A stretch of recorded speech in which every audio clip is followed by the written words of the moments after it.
Good morning बच्चों। हिंदी की online class में सभी बच्चों का स्वागत है। आज हम जो है तीसरा टॉपिक, एक ही टॉपिक का जो तीसरा टॉपिक है यानी वाच्य, यानी एक ही प्रश्न में 3 टॉपिक का जो प्रश्न आता है उसमें से लास्ट टॉपिक हमारा रहता है वाच्य का। आप सभी बच्चे अक्सर इंग्लिश की जो क्लास होती है उसमें वॉइस को पढ़ते हैं, वही हिंदी में वाच्य कहलाता है। तो आप बच्चों को ध्यान रखना है कि जिस तरह से वॉइस का उपयोग आप इंग्लिश में करते हैं ऐसे ही हिंदी में वाच्य उसको कहते हैं। तो आज हम इसकी परिभाषा सबसे पहले देखें तो परिभाषा क्या बनती है। देखिए, वाक्य में प्रयुक्त क्रियारूप, वाक्य में प्रयुक्त क्रियारूप जो वाक्य में प्रयुक्त क्रियारूप, ठीक है, क्रियारूप कर्ता, कर्म, भाव किसके अनुसार प्रयुक्त हुआ है, किसके अनुसार प्रयुक्त हुआ है, इसका बोध कराने वाले कारक। देखिए, क्रिया का संबंध, क्रिया का संबंध वाक्य में प्रयुक्त अन्य शब्दों से बताने का काम कौन करते थे? कारक करते थे। कौन करते थे? कारक करते थे। हमने वाच्य का मतलब यही है कि जिन कारकों से हमें ये पता लगे कि यहाँ पर क्रिया का संबंध या क्रिया का जो रूप परिवर्तन हुआ है वो कर्ता के अनुसार हुआ है, कर्म के अनुसार हुआ है या भाव के अनुसार हुआ है, ठीक है ना। तो कारक के जिस रूप से या क्रिया के जिस रूप से हमें ये पता लगे कि वाक्य में प्रयुक्त जो आपकी क्रिया है वो कर्ता के अनुसार आई है, कर्म के अनुसार आई है या भाव के अनुसार आई है, अगर हमें ये पता लग जाता है तो उसी कारक को, देखिए यहाँ ध्यान रखना कि क्रिया को हम वाच्य नहीं बोलते बल्कि उस कारक को, उस कारक चिन्ह को वाच्य बोलते हैं जिस कारक चिन्ह से या जो क्रिया के रूप में, मतलब जिस कारक चिन्ह से हमें ये बोध हो जाए कि यहाँ पर कौन सा वाच्य है या क्रिया का कौन सा रूप है या क्रिया जो आई है वो किस के अनुसार आई है, मतलब कर्म के अनुसार आई है, कर्ता के अनुसार आई है या भाव के अनुसार आई है। अगर इस चीज़ का हमें बोध हो जाए क्रिया के रूप से तो उस कारक को अपन क्या कहेंगे? वाच्य कहेंगे। पहली चीज़ आपके समझ में आनी चाहिए, जैसे मैंने लिखा, यहाँ पर एक वाक्य लिखता हूँ आपके सामने, ठीक है। मैंने लिखा राम पुस्तक पढ़ता है, ठीक है बच्चों, राम पुस्तक पढ़ता है। अब मैंने यहाँ बच्चों एक वाक्य लिखा है, ध्यान से देखें आप लोग। हमने कारक में पढ़ा था कि सर कारक की पहचान आप लोगों को समझ आई थी हमने, और आपके समझ में आई थी कि कारक कैसे पहचानना है। अगर हम इस वाक्य को देखें, कारक का जो होता है वो क्रिया का संबंध अन्य शब्दों से बताता है। तो यहाँ देखें, हम पढ़ने का काम राम कर रहा है तो स्वाभाविक है राम में कौन सा कारक हो गया? कर्ता कारक हो गया। कर्म कारक किस में हो गया? पुस्तक में हो गया, ठीक है। अब देखें हम कि हमें वाच्य को देखना है। किसको देखना है? वाच्य को देखना है। अब आप बच्चे गौर से देखें कि पढ़ना जो क्रिया है, पढ़ना क्रिया स्त्रीलिंग में है कि पुल्लिंग में? आप सभी समझ रहे होंगे कि यहाँ पर ये जो पढ़ना क्रिया है वो किस में है? पुल्लिंग में है। किस में है? पुल्लिंग में, ठीक है, यानी पुरुषवाचक का बोध करा रही है। अब अगर हम देखें तो राम और पुस्तक में से पुरुष कौन है?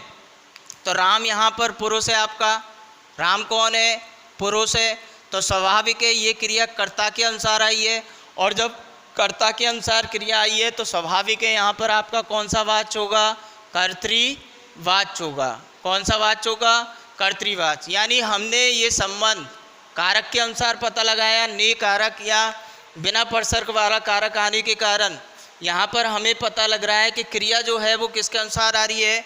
राम के अनुसार आ रही है, और राम के अनुसार आने के कारण यहाँ पर आपका कौन सा कारक होगा? वो वाच्य कौन सा होगा? कर्तृवाच्य होगा। कौन सा वाच्य होगा? कर्तृवाच्य। अगर मैं इसी वाक्य को यूँ लिखता कि राम ने पुस्तक, देखिए ध्यान से, राम ने पुस्तक पढ़ी। अब ध्यान से देखना बच्चे कि देखिए, अब स्वाभाविक है वही पढ़ना क्रिया थी, अब पढ़ना क्रिया किस में बदल गई? स्त्रीलिंग में बदल गई। अब देखिए आप बच्चे ध्यान से देखिए कि राम तो यहाँ पे पुल्लिंग था, तो पुल्लिंग के अनुसार तो आई नहीं है, तो किसके अनुसार आई है? पुस्तक के अनुसार। पुस्तक जो होता है वो स्त्रीलिंग होता है। कौन सा लिंग होता है? स्त्रीलिंग होता है। अब हम यहाँ स्पष्ट देख रहे हैं कि जो पढ़ना क्रिया है वो किसके अनुसार आ रही है? पुस्तक के अनुसार आ रही है। उसका लिंग जो बदला है वो किसके अनुसार बदला है? पुस्तक के अनुसार बदला है। अगर हम देखें पुस्तक, यहाँ पर देखिए राम एक ही पुस्तक एक समय में पढ़ेगा तो एक वचन की क्रिया है, ठीक है ना। तो इस तरह से लिंग, वचन, काल और कारक जब कर्ता, कर्म और क्रिया के अनुसार बदलते हैं तो वहाँ हम वाच्य का यूज़ करते हैं। किसका यूज़ करते हैं? वाच्य का यूज़ करते हैं। किसका यूज़ करते हैं? वाच्य का। तो आप ये ध्यान रखना, वाच्य का मतलब होता है जब हमें ये पता लग जाए कि यहाँ पर कर्ता, कर्म या क्रिया किसके अनुसार जो है क्रिया आ रही है, कर्ता, कर्म या भाव किसके अनुसार क्रिया आ रही है। अगर ये चीज़ स्पष्ट हो जाए तो ऐसी स्थिति में वहाँ पर आपका क्या होगा? वाच्य होगा। अब जिसके अनुसार क्रिया आएगी उसी के अनुसार उसका नाम दे दिया जाएगा। जैसे अगर मान लीजिए कर्ता के अनुसार क्रिया आती है तो कर्ता के अनुसार क्रिया आने पर वहाँ पर आपको क्या नाम दे देना है? कर्तृवाच्य। अगर कर्म के अनुसार क्रिया आती है तो वहाँ पर आपको क्या नाम दे देना है? कर्मवाच्य। अगर मान लीजिए भाव के अनुसार क्रिया आती है तो वहाँ पर आपको उसका नाम क्या दे देना है? भाववाच्य। तो ये चीज़ आपके दिमाग में आनी चाहिए। सबसे पहले तो परिभाषा क्लियर होनी चाहिए, उसका अर्थ आपके समझ में आना चाहिए।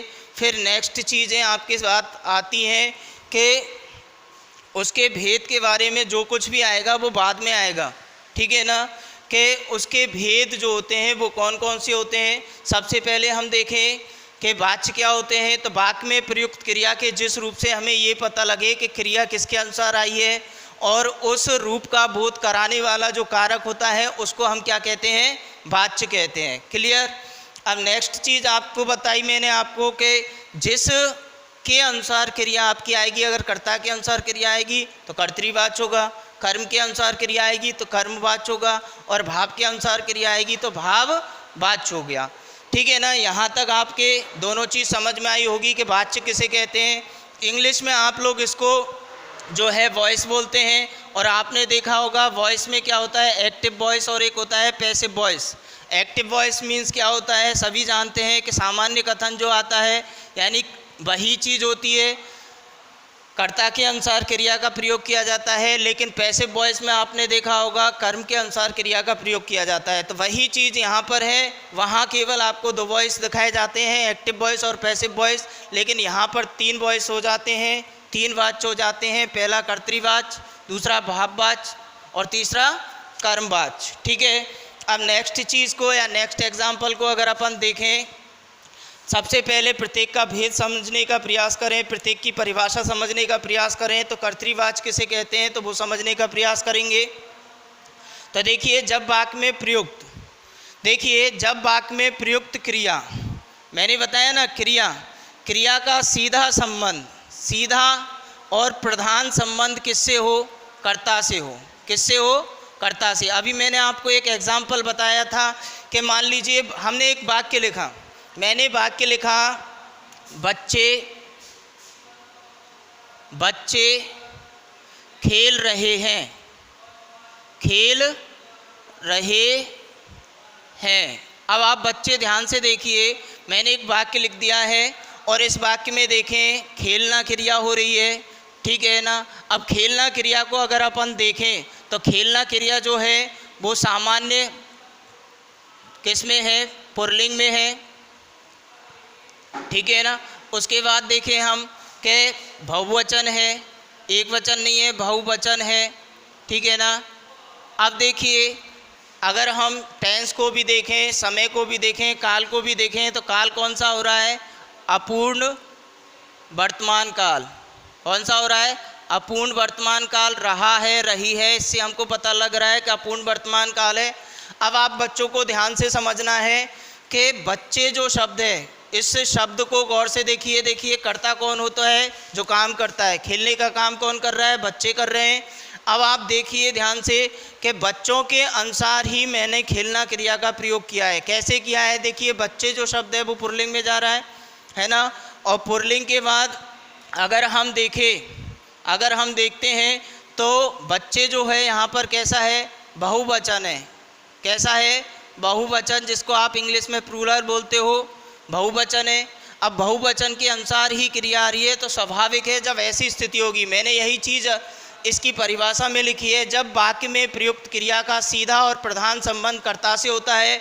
अब सीधा और प्रधान संबंध कर्ता से होने का मतलब क्या है कि यदि क्रिया के जो रूप आए या क्रिया का जो हम परिवर्तन कर रहे हैं वो परिवर्तन किसके अनुसार करें, कर्ता के अनुसार। यानी कि क्रिया है जो क्रिया वो किसके अनुसार आए, कर्ता के अनुसार। कर्ता के अनुसार कैसे कि अगर कर्ता आपका पुल्लिंग है तो क्रिया भी आपकी पुल्लिंग होगी, अगर कर्ता एक वचन है तो क्रिया भी आपकी क्या होगी, एक वचन में होगी। तो देख लीजिए यही चीज़ मैंने लिखी है। प्रधान होने का मतलब क्या लिखा है, देखिए अर्थात क्रिया के लिंग वचन, मैंने लिखा लिंग, दूसरा लिखा वचन।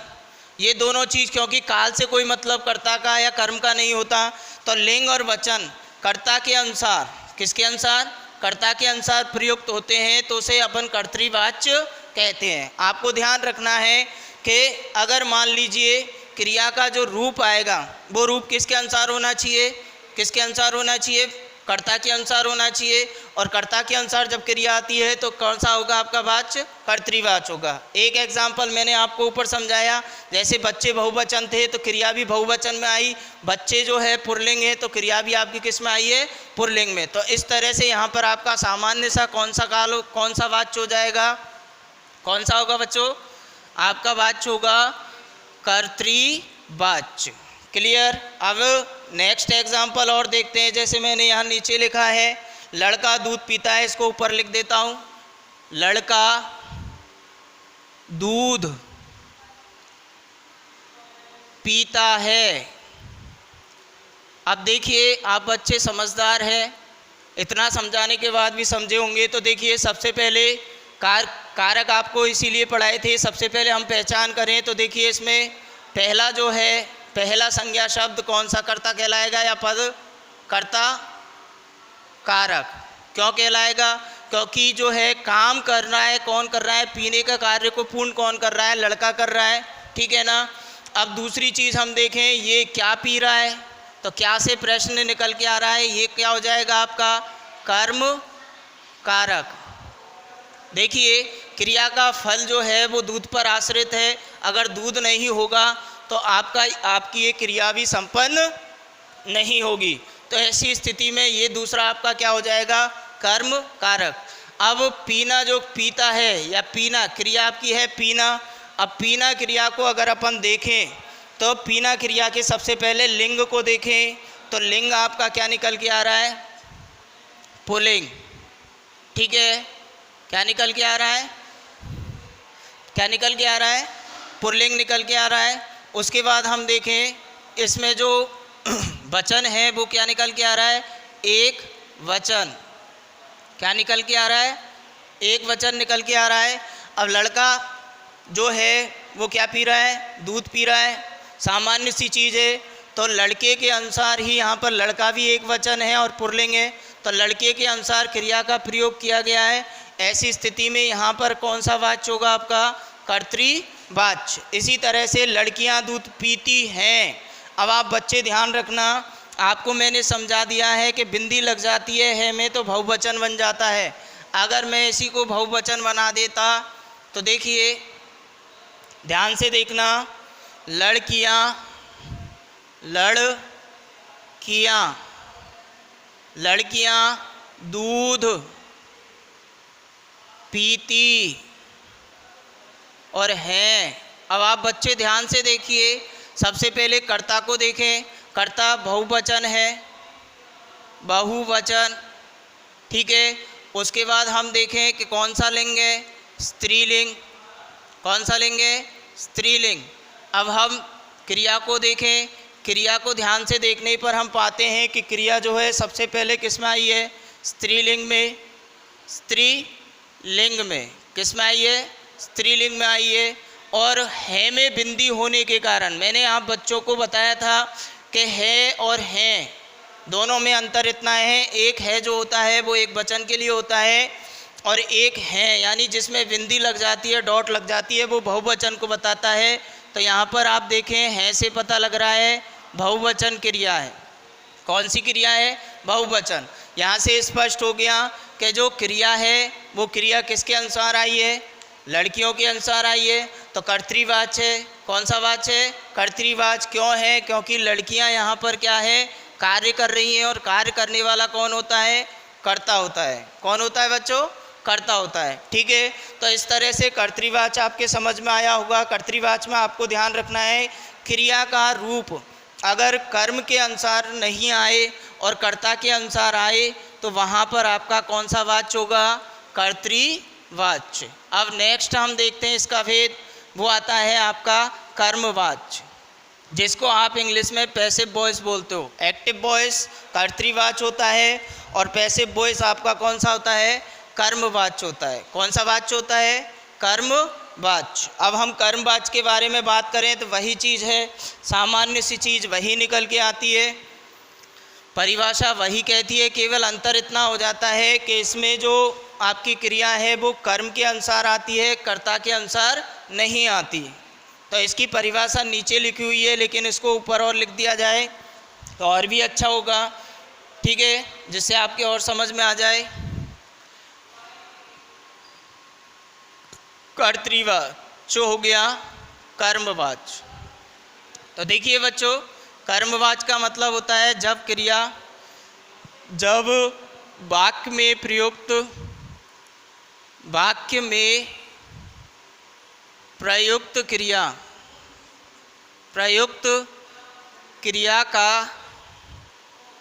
क्रिया का सीधा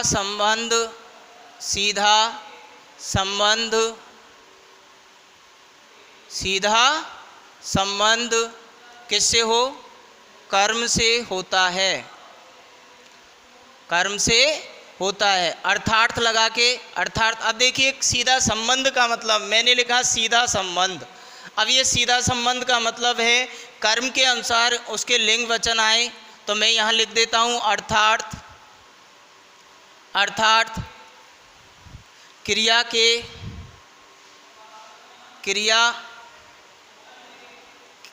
क्रिया में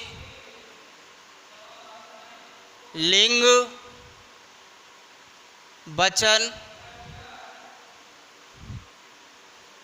का प्रयोग, लिंग वचन का प्रयोग कर्म के अनुसार हो। किसके अनुसार हो, कर्म के अनुसार। किसके अनुसार हो बच्चों, कर्म के अनुसार हो। ठीक है, कर्म के अनुसार हो। अगर लिंग और वचन का प्रयोग कर्म के अनुसार किया जाए क्रिया में तो वहाँ आपका कर्मवाच्य होता है। ठीक है, जैसे मैंने लिखा राम ने चाय पी। अब देखिए वाक्य लिख रहा हूँ, राम ने चाय पी। अब ध्यान से देखना, आप बच्चे बहुत समझदार हैं, समझ जाएंगे मेरी बात को। देखिए कर्ता यानी काम करने वाला कौन है, राम। ठीक है, अब राम कौन है यहाँ पर, कर्ता है। ठीक है ना, चाय जो है उस पर आपका पीना क्रिया आश्रित है, निर्भर है, फल उसी पर डिपेंड कर रहा है, तो ये आपका हो जाएगा कर्म। ठीक है, और पी क्रिया को अगर अपन देखें तो पी क्रिया यहाँ पर क्या आ रही है, सबसे पहले लिंग ढूंढें इसका, तो स्त्री लिंग आ रही है। अब स्त्री लिंग, अब आप बच्चे कहेंगे सर राम तो छोरी हो गया, तो छोरी नहीं हो गया, वो छोरा हो गया। आप सभी को पता है कि लड़का होता है, लड़की नहीं होती। आप कहें कि सर राम नाम की एक लड़की देखी हमने, ऐसा है क्या, नहीं है ना। तो यहाँ पर राम जो है वो पुरलिंग है, तो स्वाभाविक है हमारी क्रिया स्त्रीलिंग में आ रही है, तो कर्ता के अनुसार नहीं है। अब हम देखें कि चाय क्या है, तो चाय यहाँ पर स्त्रीलिंग है, चाय को हम लड़की मान के चलते हैं। देखिए ध्यान रखना, हिंदी में न्यूटर जेंडर और कॉमन जेंडर नहीं होता, केवल दो जेंडर होते हैं, एक होता है आपका स्त्रीलिंग और एक होता है पुरलिंग। न्यूटर और कॉमन जेंडर इसमें नहीं पाए जाते, सारी चीज़ें इन दो लिंगों में ही डाल दी गई हैं। संस्कृत में आपके तीन लिंग होते हैं, एक नपुंसक लिंग जिसको आप न्यूटर जेंडर कहते हो, वो संस्कृत में आता है, हिंदी में नहीं आता। हिंदी में दो लिंग होते हैं, या तो कोई चीज़ आपकी स्त्रीलिंग में जाएगी या कोई चीज़ आपकी पुरलिंग में जाएगी। तो यहाँ हम अगर देखें गौर से तो राम ने चाय पी।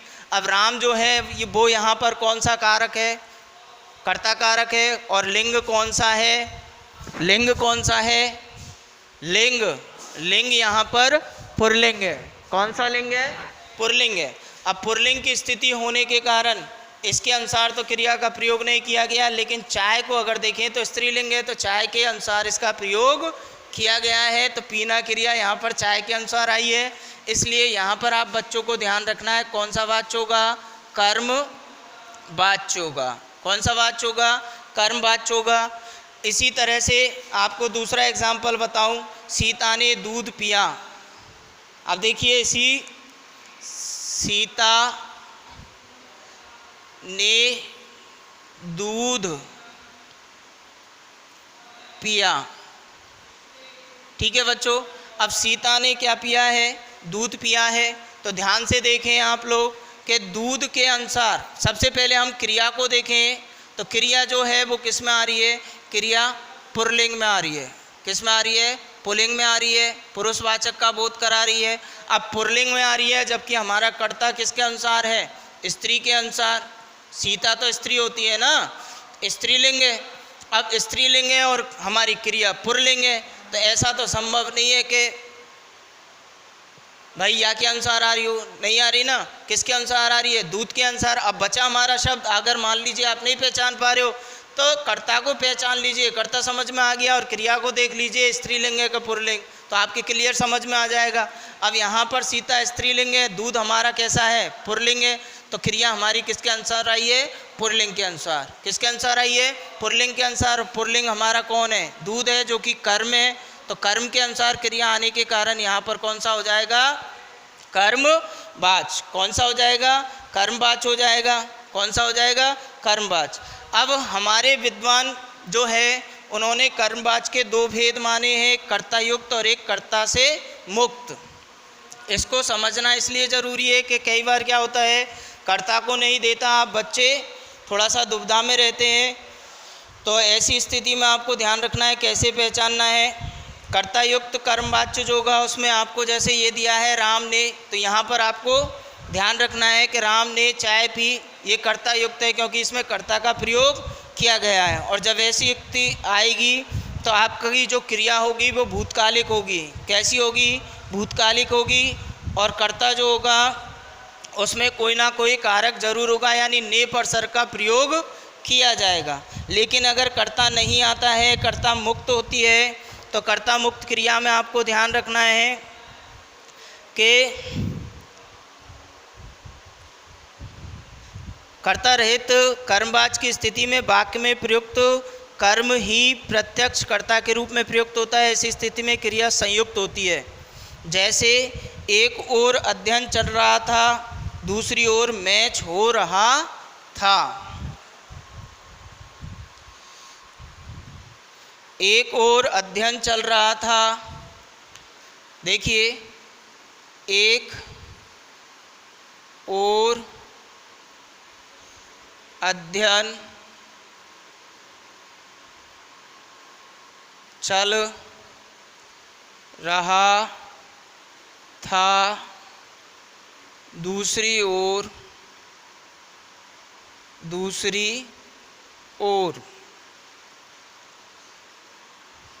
मैच हो रहा था। तो देखिए संयुक्त क्रिया यानी दो से अधिक क्रियाओं के मेल से जो क्रिया बनती है वो संयुक्त क्रिया कहलाती है। तो यहाँ अगर सामान्य रूप से देखें तो इन दोनों सेंटेंसों में जो है दोनों एक ही सेंटेंस, एक आश्रित और उपाश्रित वाला सिस्टम है। आपको ध्यान रखना है कि यहाँ पर कहीं भी कर्ता का प्रयोग नहीं किया गया है, कर्ता से रहित है। लेकिन ये वाक्य आपका किस में जाएगा? देखिए ये अध्ययन होना कर्म है और मैच होना ये भी कर्म है। तो यहाँ पर क्रिया का जो प्रयोग हो रहा है वो किसके अनुसार हो रहा है? अध्ययन और मैच के अनुसार हो रहा है। तो कर्म के अनुसार क्रिया का प्रयोग होने के कारण यहाँ पर आपका ये वाक्य जो होगा वो कौन सा वाक्य होगा? कर्मवाच्य। कौन सा वाच्य होगा? कर्मवाच्य। ठीक है ना। अब आप बच्चों को ये ध्यान रखना है कि कर्मवाच्य में एक आपको ये भी मिलेगा, जैसे आप लोग वाई का यूज़ करके पैसिव वॉइस बनाते हो, ऐसे ही आप कर्मवाच्य में भी बाई का या बाई का मतलब होता है के द्वारा या से, के द्वारा या से। जैसे मैंने लिखा राम के द्वारा, अब मैं सामान्य रूप से लिखता हूं, जैसे देखिए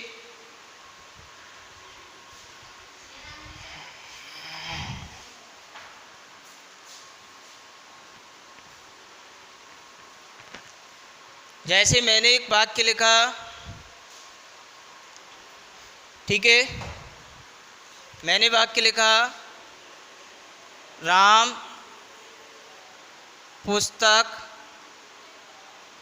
पढ़ता है। अब देखना बच्चों, ये आपका एक्टिव वॉइस है ना, और आप इसको है ना कैसे बनाते, राम